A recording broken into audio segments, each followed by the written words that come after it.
বিচার শেষের আগে রাজনীতি করতে পারবে না ফ্যাসিবাদ। এরপরে দেখবেন ভুলেও কেউ ফ্যাসিস্টদের দোসর হওয়ার চেষ্টা করবেন না, সমন্বয়ক সার্জিস। সবশেষে দেখবেন নিষেধাজ্ঞার আগেই দেশ ছাড়েন হাসান মাহমুদ, জানা গেল অবস্থান। এখন বিস্তারিত।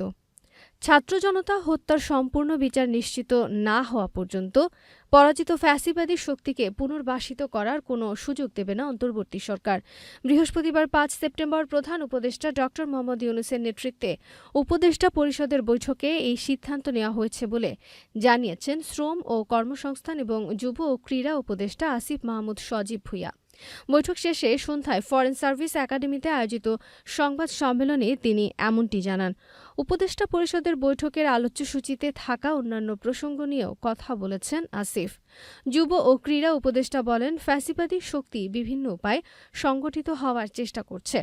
দেশের মানুষ তাদের অপতৎপরতার বিষয়ে সজাগ আছে। ছাত্র জনতা হত্যার বিচার শেষ না হওয়া পর্যন্ত ফ্যাসিবাদী শক্তির পুনর্বাসনের সুযোগ নেই। বিচার শেষের আগে রাজনীতি করতে পারবে না ফ্যাসিবাদ। গণভবনকে জুলাই স্মৃতি জাদুঘর ঘোষণা সহ ৫ দফা দাবি। ফ্যাসিবাদী দল বলতে কাদের বোঝানো হয়েছে এমন প্রশ্নের জবাবে তিনি বলেন, যে রাজনৈতিক দল বা জোট বাংলাদেশে রাজনীতির নামে ফ্যাসিবাদ কায়েম করেছিল তাদেরকেই বোঝানো হয়েছে। হত্যাকাণ্ডের সম্পূর্ণ বিচার না হওয়া পর্যন্ত তারা রাজনীতি করার সুযোগ পাবে কিনা সেটি আমরা জনগণের ওপর ছেড়ে দিয়েছি। তারা পাবলিক প্রোগ্রাম করতে পারবে কিনা সেটি এখনও সিদ্ধান্ত হয়নি, তবে আমরা এটিকে নিরুৎসাহিত করব। আরেক প্রশ্নের জবাবে আসিফ বলেন, সংগঠন হিসেবে আওয়ামী লীগের বিচার হবে কিনা তা নিয়ে আইন মন্ত্রণালয় চিন্তা করবে। তারা যেহেতু বাংলাদেশে গণহত্যা চালিয়েছে, সেহেতু তাদের হত্যার দায় স্বীকার করতে হবে, তাদের বিচারও নিশ্চিত করা হবে। উপদেষ্টা পরিষদের এমন সিদ্ধান্তকে স্বাগত জানিয়ে বিশিষ্ট রাষ্ট্রবিজ্ঞানী প্রফেসর ড.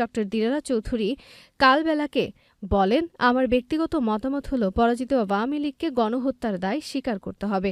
গণহত্যার দায় স্বীকার না করে তারা এখানে রাজনীতি করবে কি করে? আমি তো মনে করি না সেটা করা উচিত, বরং তাতে দায় স্বীকার করে বিচারের সম্মুখীন হওয়া উচিত। তারপরে তারা পলিটিক্স করতে পারবে, তার আগে না। আসিফ বলেন, উপদেষ্টা পরিষদের বৈঠকে ছাত্র জনতার অভ্যুত্থানের ১ মাস পূর্তিতে দেশের সকল মানুষকে শুভেচ্ছা ও অভিনন্দন জানানো হয়েছে। সকল শহীদকে শ্রদ্ধাভরে স্মরণ করেছে উপদেষ্টা পরিষদ। আন্দোলনে শহীদ হওয়া সকলের তালিকা করা হচ্ছে। এছাড়া শহীদদের পরিবারের সদস্যদের নিয়ে একটি সম্মেলন করার সিদ্ধান্ত নিয়েছে সরকার। সাম্প্রতিক বন্যা পরিস্থিতি ও সরকারের ত্রাণ কার্যক্রম নিয়ে তিনি বলেন, বন্যার পানি কমতে শুরু করেছে।